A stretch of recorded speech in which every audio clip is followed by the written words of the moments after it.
चलाना, अब छोड़ दूँ तो बंद हो जाएगा।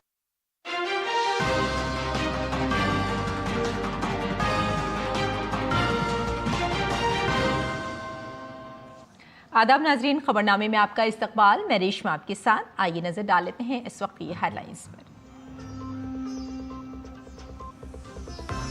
खवातीन की सेहत में बेहतरी की सिमत में आज का दिन अहम। वजीर आजम नरेंद्र मोदी राजस्थान के अजमेर से मुल्क गिर HPV टीकाकारी मुहिम का करेंगे आगाज। 16,680 करोड़ रुपए से ज्यादा के तरक्याती मंसूबों का भी होगा इफ्तिताह।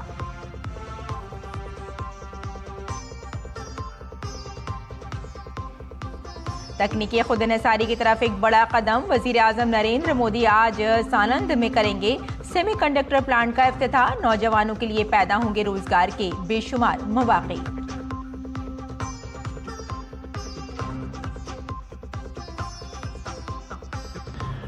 मगरबी बंगाल में SIR पर सियासी हलचल तेज। सुप्रीम कोर्ट की हिदायत पर आज जारी की जाएगी हतमी वोटर लिस्ट। राय दहिंदगान इलेक्शन कमीशन की वेबसाइट और ऐप पर चेक कर सकेंगे अपना नाम।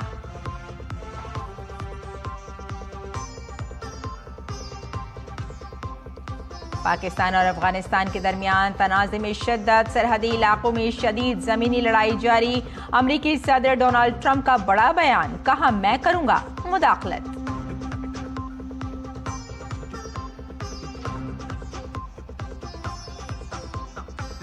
बोलीविया में बड़ा हादसा। तैयारा गिरने से 15 अफराद हलाक। दारुल हुकूमत लापोज के करीब खराब मौसम की वजह से हुआ हादसा।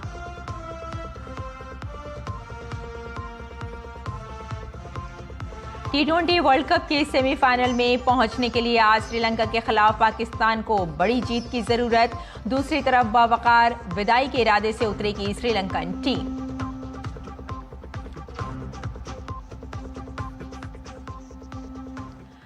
और आइए नाजरीन, अब खबरों पर डालते हैं तफसील से नजर। खवातीन में सर्वाइकल कैंसर की रोकथाम के लिए वजीर आजम आज एक बड़े मुल्क गिर मुहिम का आगाज करने जा रहे हैं। वजीर आजम मोदी आज राजस्थान के अजमेर से 14 साल की उम्र की लड़कियों के लिए HPV वैक्सीनेशन मुहिम का आगाज करेंगे, जिसका फायदा मुल्क भर की करोड़ों लड़कियों को मुफ्त में मिलेगा। वजीर आजम मोदी राजस्थान में 16,680 करोड़ रुपए से ज्यादा के तरक्याती मंसूबों का इफ्तिताह और संग बुनियाद रखेंगे और नौजवानों को रोजगार का तोहफा देते हुए 21,800 तकर्रुरी इनामी फराहम करेंगे।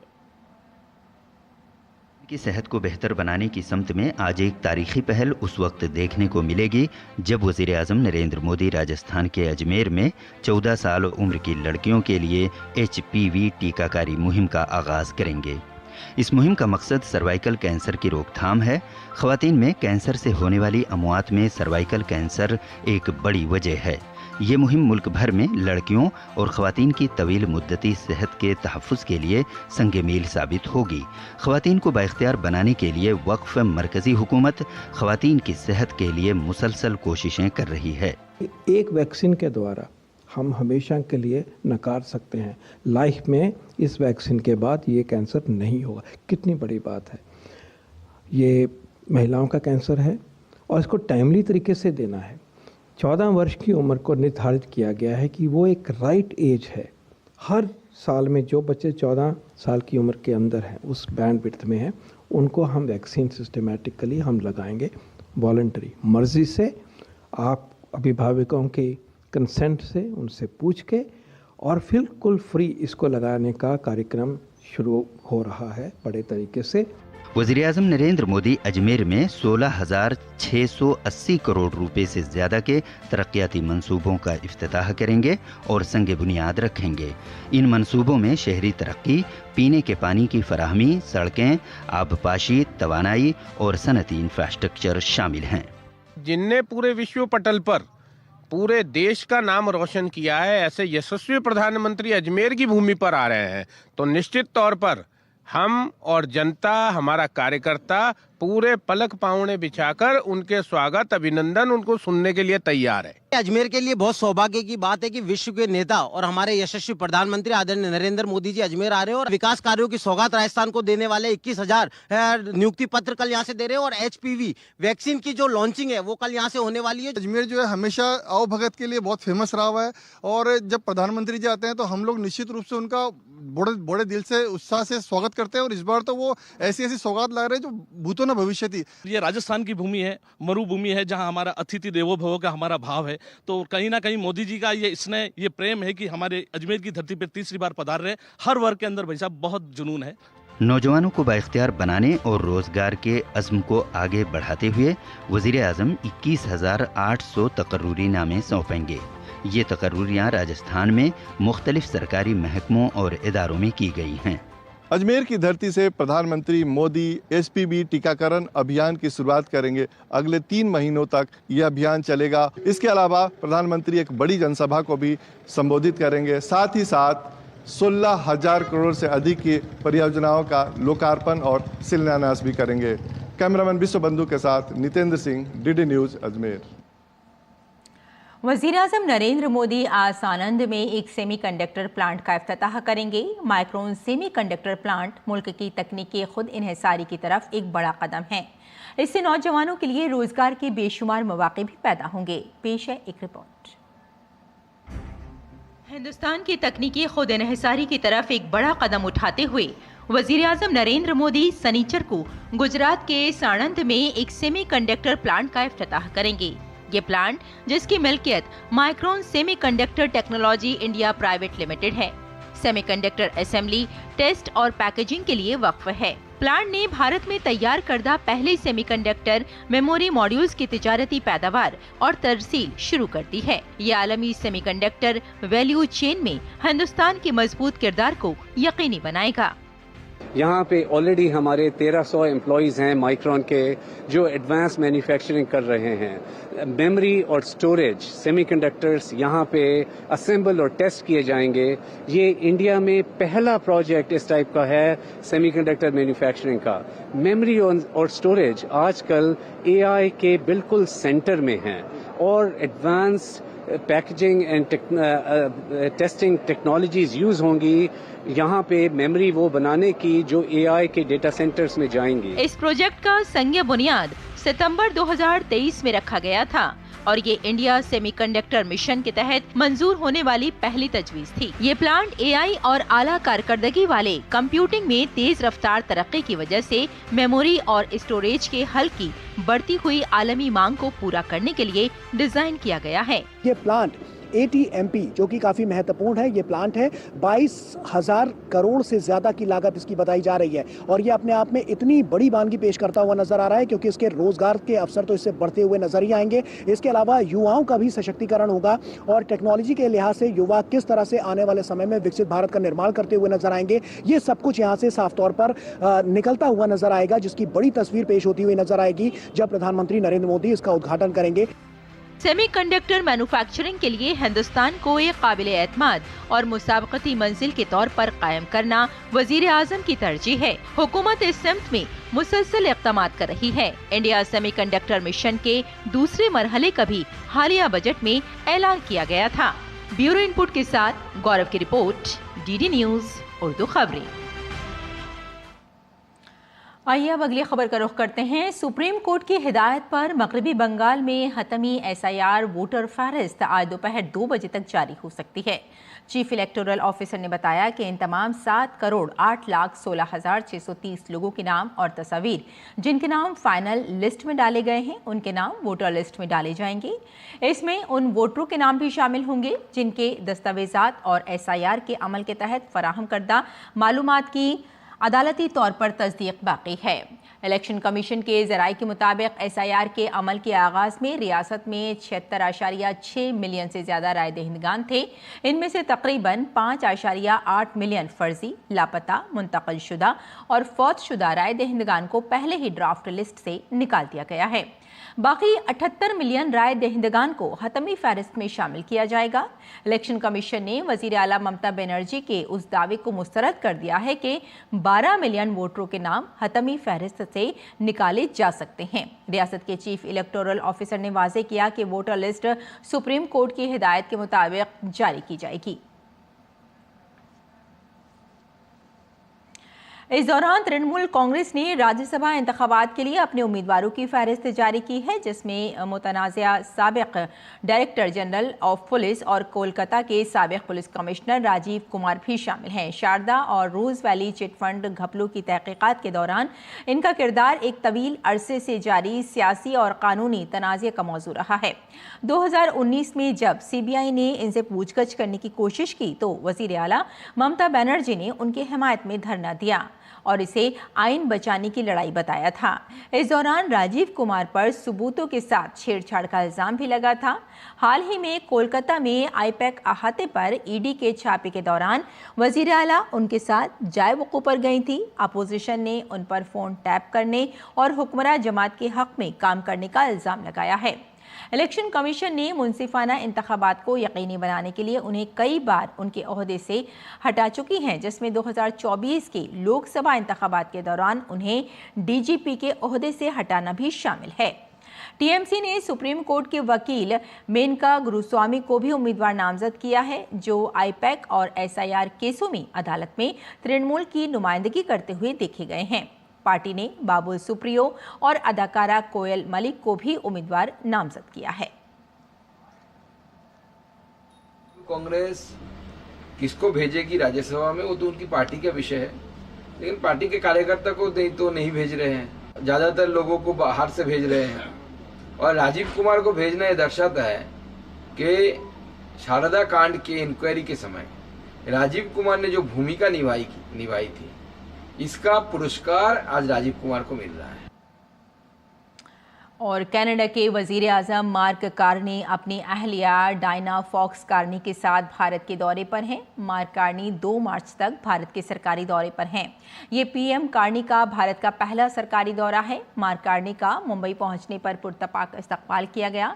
इस दौरे का मकसद तिजारत, तवानाई, टेक्नोलॉजी और दिफा जैसे शोबों में भारत और कनाडा के दरमियान नई शराकतदारी को मजीद मजबूत करना है। काबिल जिक्र है कि कार्नी कनाडा में सरमायाकारी को फ़रोग़ देने के लिए मुंबई में कारोबारी रहनुमाओं से मुलाकात करेंगे। इस दौरान इंफ्रास्ट्रक्चर में सरमायाकारी, साफ तवानाई, मसनूई ज़हानत और जदीद मैन्युफैक्चरिंग पर तबादला ख्याल किया जाएगा।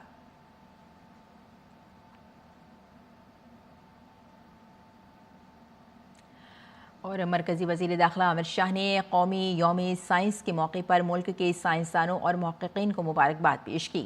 सोशल मीडिया पोस्ट में अमित शाह ने कहा कि कौमी यौम साइंस के मौके पर तमाम साइंसदानों और मुहक़्क़ीन को दिल की गहराइयों से मुबारकबाद। मुसलसल तहक़ीक़ कौम की रहनुमाई करती है और बेहतर मुस्तक़बिल के लिए हल तलाश करती है। मुझे उम्मीद है कि ये दिन हमारे ख्वाबों का मुस्तक़बिल को तैयार करने के हमारे जोश व जज्बे को फिर से जगाएगा। और दिल्ली में AI इम्पैक्ट समिट 2026 के दौरान होने वाले एहतिजाज के सिलसिले में पुलिस ने अपनी कार्रवाई तेज कर दी है। जुमे को पुलिस ने इंडियन यूथ कांग्रेस के मजीद 3 अराकीन को गिरफ्तार कर लिया। मुलजिमान को शनाख्त दिल्ली के रहने वाले दिव्यांश गिरधर, राजस्थान के कुबेर मीना और मध्य प्रदेश के भूदेव शर्मा के तौर पर की गई है। काबिल जिक्र है कि इस मामले में पहले भी कई कारकुनों को हिरासत में लिया जा चुका है।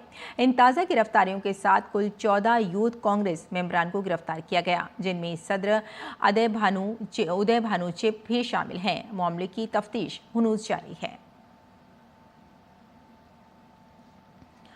और उत्तर प्रदेश के वजीर आला योगी आदित्यनाथ ने तमाम आंगनवाड़ी मराकज़ के लिए एक जामी एक्शन प्लान तैयार करने की हिदायत दी है, ताकि वो अपनी मखसूस इमारतों से काम कर सकें। काबिल जिक्र है कि रियासत में 1,89,000 से ज़्यादा आंगनवाड़ी मराकज़ हैं, जिनमें से तकरीबन 76,000 अब भी अपनी इमारतों के बगैर काम कर रहे हैं। वजीर आला योगी ने हिदायत दी कि जहाँ भी मुमकिन हो प्राइमरी स्कूल कैंपस में आंगनवाड़ी इमारतें तामीर की जाएँ। उन्होंने कहा कि आंगनवाड़ी मराकज़ 3 से 6 साल की उम्र के बच्चों की देखभाल करते हैं और प्री प्राइमरी तालीम के मराकज़ के तौर पर भी काम करते हैं। इसलिए बच्चों के लिए मौजू इंफ्रास्ट्रक्चर, आला मेयार के तदरीसी निज़ाम और इमारत के दिलकश डिज़ाइन को यकीनी बनाना ज़रूरी है। और defence research and development organisation ने ओडिशा के साहिल पर चंदीपुर में मरबूत टेस्ट रेंज से इंतहाई मुख्तसर फासले के एयर डिफेंस सिस्टम के लगातार 3 कामयाब फ्लाइट टेस्ट किए हैं।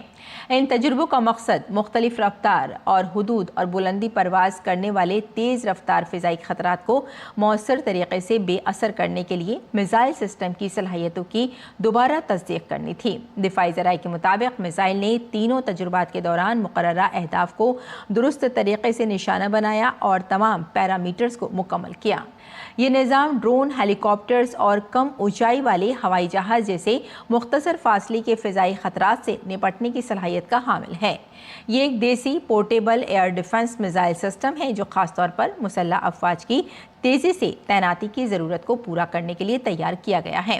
काबिल ज़िक्र है कि इसकी कामयाबी से मुल्क की फ़िज़ाई दिफाई सलाहियतों को मज़ीद तक़वियत मिलेगी और आत्मनिर्भर भारत पहल को मज़ीद तक़वियत मिलेगी। और आज हम टेक्नोलॉजी के उस दौर में रहते हैं जिसने नामुमकिन को मुमकिन बना दिया है। मसनूई ज़हानत ने जहां हमारी ज़िंदगियों को तेज़ किया है, वहीं इसके गलत इस्तेमाल ने नए ख़दशात पैदा किए हैं। इस खतरे को देखते हुए भारतीय हुकूमत ने सख्त इक़दाम किए हैं। अब किसी भी गैर कानूनी AI मवाद पर पाबंदी आयद की गई है, बल्कि हर उस तस्वीर या वीडियो पर AI जनरेटेड का लेबल लगाना भी लाजमी करार दिया गया है। सेलिब्रिटी के साथ जब ऐसे गलती होते हैं वो न्यूज़ बन जाता है। आम आदमी का क्या होता है? अभी मगर AI इतना आगे बढ़ चुके हैं, आप तो क्लियरली बोल भी नहीं सकते ये डीप फेक है या नया जेन्युइन है। रिसेंटली जो अभी गवर्नमेंट ने इंटरमीडियरीज गाइडलाइंस के अंदर AI का रेगुलेशन पहली बार जो लेकर आए हैं, इसमें 2 अलग अलग कैटेगरी बनाए हैं। इलीगल चीज़ों के लिए इस्तेमाल हो रहा है, उसका तो एक टोटल बंद है। मगर जैसे मीम्स होगा या फ़नी चीज़ों के लिए इस्तेमाल हो रहा है या ज़रूरत के लिए भी इस्तेमाल हो रहा है, मगर AI इस्तेमाल करके जब बनाया गया है उसको बस लेबलिंग कर दो। तो डिजिटल दुनिया की जंग में साइबर साथी पहल ढाल बनकर उभरी है। 2019 में शुरू की गई ये मुहिम बच्चों, नौजवानों और बड़ों में बेदारी पैदा कर रही है। हमें सिर्फ ये याद रखने की ज़रूरत है कि डेटा प्राइवेसी कोई इस्तेहकाक नहीं है, बल्कि एक बुनियादी हक़ है। आज की डिजिटल दुनिया में हम खुद को AI से पैदा होने वाले ख़तरात से कैसे बचा सकते हैं, ये जानने के लिए देखें साइबर अलर्ट आज रात 10 बजे सिर्फ और सिर्फ DD न्यूज़ पर। और 18 माह की तवील इंतजार के बाद मैत्री बस सर्विस त्रिपुरा के अगरतला से कोलकाता के रास्ते ढाका तक बिलाखिर दोबारा शुरू हो गई है। जुमेरात की सुबह अगरतला से सफ़र दोबारा शुरू हुआ। जुमे की सहपहर बस 15 मुसाफिरों के साथ कोलकाता के मार्कोइस स्ट्रीट पर पहुंची। अगले दिन हफ्ते की सुबह बस 22 मुसाफिरों के साथ कोलकाता से दोबारा अगरतला के लिए रवाना हुई। काबिल ज़िक्र है कि बांग्लादेश में बदअमनी की वजह से ये सर्विस काफ़ी अरसे से मुअत्तल थी, जिससे बहुत से लोगों को परेशानी का सामना करना पड़ रहा था। बस सर्विस के दोबारा शुरू होने पर मुसाफिरों ने खुशी का इजहार किया है। अवाम की ख्वाहिश है कि मैत्री बस सर्विस बाकायदगी से काम करती रहे और दोनों ममालिक के दरमियान दोस्ताना ताल्लुकात मज़ीद मजबूत हो सकें।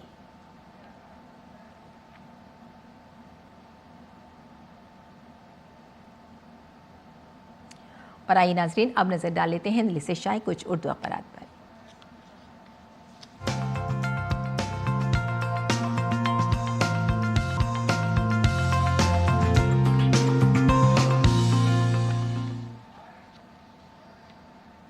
तो नाज़रीन आइए अखबारात के जायज़े में सबसे पहले नज़र डाल लेते हैं रोज़नामा हमारा समाज पर। हमारे समाज की सुर्खी है, अमित शाह 2 मार्च को बंगाल में परिवर्तन यात्रा का आगाज़ करेंगे। ये यात्रा पहले 1 मार्च को होनी थी, लेकिन बाद में इसे 2 मार्च को कर दिया गया है। रियासती सतह के बीजेपी लीडरों के मुताबिक पार्टी के मगरबी बंगाल में कुल 10 तंजीमी डिवीज़न हैं, जिनमें से 9 को परिवर्तन यात्रा में शामिल किया गया है। और इसी के साथ आइए इसी अखबार की एक और सुर्खी पर नज़र डाल लेते हैं।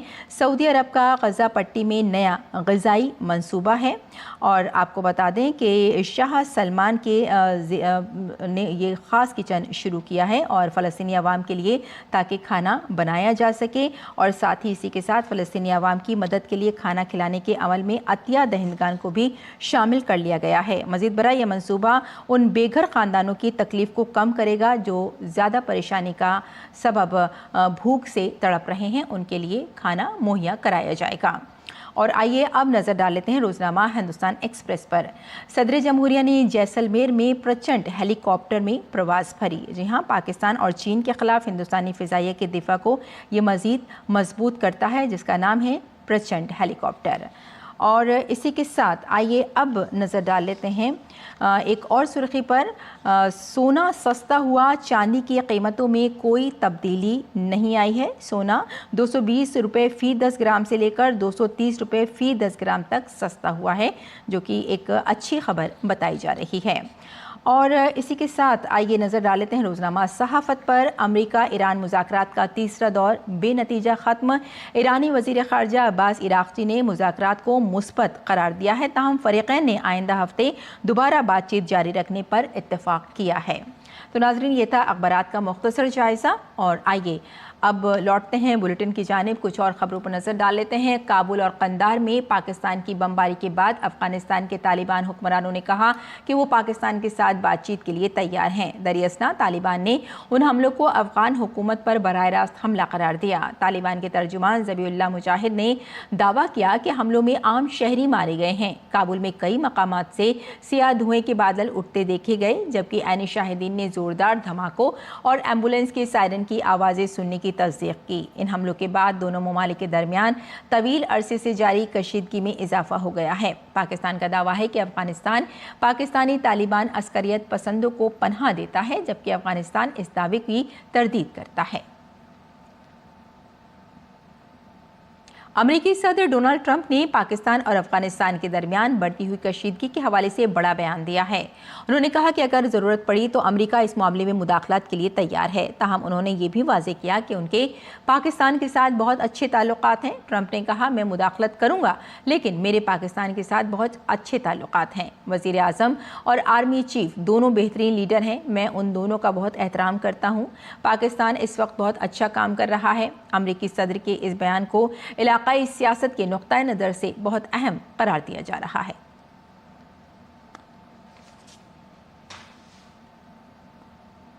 अमेरिकी सदर डोनाल्ड ट्रंप ने कहा कि वो ईरान के साथ अब तक होने वाली बातचीत से मुतमईन नहीं है, लेकिन इंतजार करेंगे कि ईरान के जौहरी प्रोग्राम पर मुज़ाकरात के अगले दौर में क्या होता है। ट्रंप ने कहा कि वो इस बात से बिल्कुल भी मुतमईन नहीं है जिस तरह से बातचीत चल रही है और ईरान एटमी हथियार नहीं रख सकता। गुज़िश्ता रोज़ जिनीवा में होने वाले एटमी मुज़ाकरात की नाकामी और खित्ते में अमरीकी अफवाज की तैनाती के दरमियान अमरीका और ईरान के दरमियान कशीदगी बरकरार है। ट्रंप ने धमकी दी है कि अगर ईरान अपने एटमी प्रोग्राम को महदूद करने के लिए जामी मुआहदे पर राजी नहीं हुआ तो फौजी कार्रवाई की जाएगी। ईरान का कहना है कि इसे पुरअमन मकासद के लिए यूरेनियम की अफजूदगी का हक हासिल है और वो एटमी असलाह बनाने की कोशिश से इनकार करता है। बोलीविया के दारुल हुकूमत लापोस के करीब एल ऑल्टो शहर में कल शाम करेंसी नोटों से लदा एक तैयारा गिरकर तबाह हो गया। खबर रसाई इदारे रॉयटर्स के मुताबिक इस अलमनाक हादसे में 15 अफराद जाँ बहक और 30 से ज़ायद जख्मी हो गए हैं। ख़राब मौसम के दरमियान तैयारा एक मसरूफ़ मुकाम पर गिरकर तबाह हुआ। तैयारा बोलीवियन एयरफोर्स का कोलेस तैयार था जो मुल्क के दूसरे हिस्सों में मुंतकिल किए जाने वाले नए करेंसी नोट लेकर जा रहा था। मुकामी आला हुकाम के मुताबिक इस फौजी तैयारे ने सांता क्रूज शहर से परवाज़ की थी। लैंडिंग के बाद तैयारा रनवे से फिसलकर करीब सड़क पर जा गिरा, जिसके बाइस ये हादसा पेश आया। और नेपाल में 5 मार्च को आम इंतखाबात होने वाले हैं। नेपाल की मुसल्लह अफवाज और पुलिस एसएसबी और सरहद की हिफाजत करने वाले सरहदी थानों की पुलिस अलर्ट पर है। नेपाल की इलेक्शन कमीशन ने ऐलान किया है कि नेपाल की जानिब से भारत नेपाल सरहद पर नकलो हरकत पर 72 घंटे तक मुकम्मल पाबंदी होगी। सरहद 2 मार्च की रात से सील कर दी जाएगी और 5 मार्च की रात तक नाफिज रहेगी। कमीशन ने इंतखाबी नताइज के हतमी ऐलान तक मुल्क भर में शराब की फरोख्त और इस्तेमाल पर पाबंदी आयद कर दी है। मजीद बना 4 मार्च की आधी रात से 5 मार्च को वोटिंग के इख्तिताम तक सरकारी और निजी गाड़ियों के चलने पर पाबंदी होगी। ऐवान नुमाइंदगान के इंतखाबात की तमाम तैयारियां मुकम्मल कर ली गई हैं। कमीशन के जॉइंट सेक्रेटरी नारायण प्रसाद भट्टाराई ने बताया कि बैलेट पेपर्स और बैलेट बॉक्स और दीगर इंतखाबी सामान तमाम 77 अजला में पहुंचा दिया गया है। इलेक्शन ड्यूटी करने वाले एहलकार और सिक्योरिटी फोर्सेस अपने पोलिंग स्टेशनों को रवाना हो गए हैं। पोलिंग स्टेशन स्कूलों, सेहत के इदारों और वार्ड दफातर में बनाए जाएंगे। पोलिंग के दिन बैनुल-अक़वामी और अंदरूनी मुल्क परवाजें शेड्यूल के मुताबिक चलेंगी। हवाई मुसाफिरों की सहूलत के लिए दुरुस्त टिकट दिखाने पर निजी गाड़ी या मुताल्लिका एयरलाइंस की फराहम करदा गाड़ियों से सफ़र करने की इजाज़त होगी। और खेल की सुर्खियों में विल जैक्स और रेहान अहमद की ऑलराउंड कारकर्दगी की बदौलत इंग्लैंड ने T20 वर्ल्ड कप के सुपर 8 मैच में न्यूजीलैंड को 4 विकेट से शिकस्त दी है। इंग्लैंड ने 160 रन का हदफ 3 गेंदें बाकी रहते ही हासिल कर लिया। जैक और रेहान ने 7वें विकेट के लिए 16 गेंदों पर 44 रन की शिराकतदारी करके टीम की कामयाबी में अहम किरदार अदा किया। Player of the match Jacks ने 18 गेंदों पर नॉट आउट 32 रन बनाए, जबकि रेहान ने 7 गेंदों में नॉट आउट 19 रन बनाए। इससे कबल बॉलिंग में जैक और रेहान ने 2-2 विकेटें हासिल की। इंग्लैंड पहले ही 3 मैचों में 3 जीत के साथ अपने ग्रुप में सरफहरिस्त है और सेमीफाइनल में जगह पक्की कर ली है। T20 वर्ल्ड कप में आज पाकिस्तान का मुकाबला मेज़बान श्रीलंका से होगा। सेमीफाइनल में पहुंचने की अपनी उम्मीदों को जिंदा रखने के लिए पाकिस्तान को ये मैच बड़े फर्क के साथ जीतना होगा। दरियासना श्रीलंका का इरादा सुपर 8 के मायूस कुन मुजाहरे से निकलकर बाइज्जत तौर पर टूर्नामेंट से बाहर निकलना होगा। और अब मौसम का मिजाज।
तो नाज़रीन, खबरनामे में फ़िलहाल इतना ही। इजाज़त दें। आदाब।